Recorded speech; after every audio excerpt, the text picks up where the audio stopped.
So, Chef, you keep mentioning books, right? And I know books are a huge part of your life.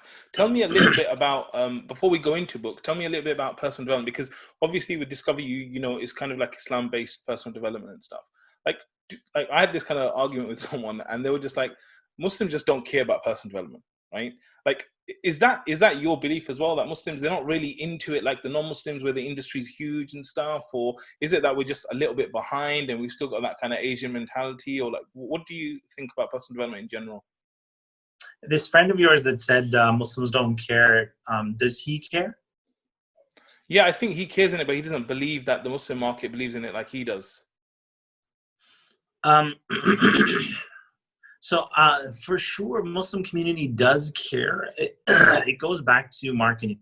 So if if I'm like trying to tell people, hey, I really like XYZ personal development program, and nobody's buying into it, it's not necessarily like the conclusion is that they don't care. The conclusion is, well, you haven't explained it properly to them, or maybe your sample size to come to that conclusion is very small, and you haven't seen the Muslim community. From my experience, that human beings like to develop themselves, actually Muslim or non-Muslim. It's a human trait that we want to grow.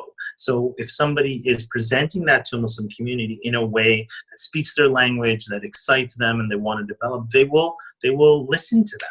It just depends on that person, if they can communicate it in an effective way or not. Amazing. So what are, like, do you feel the most important areas for kind of Muslims in terms of like developing themselves and stuff? I find that based on people's excuses, the number or the top two excuses people have are I don't have enough money and I don't have enough time. So time comes first, and then money comes close. So that you tell them, hey, why don't you do X, Y, Z? You know what, subhanAllah, I'd love to, but I don't have any time. And the second thing they would say is like, man, that sounds so great, but subhanAllah, I don't have any money.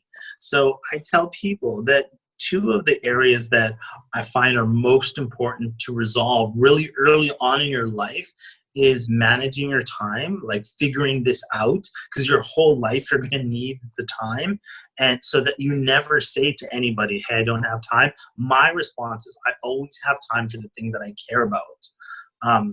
So yeah, and it's kind of like a side point. A lot of times people say to me something like, Mohammed, I know you're really busy and you don't have that much time. Actually, you know what? I'm actually very not busy. Yeah, they don't know And you. I have lots of time, but for the things that I care about, it's like protecting it. The other thing is about money, where a person says, well, this sounds amazing, this could change my life, but I can't afford it. And I would tell people, if you don't master your money, then you become its slave.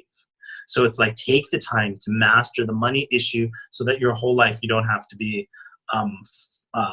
like giving up on things just because, well, I don't have money, I have to go to work, don't have money, I have to go to work, that kind of stuff. And figure out money, figure out time. I'd say those are the top two things people should focus on from the get-go.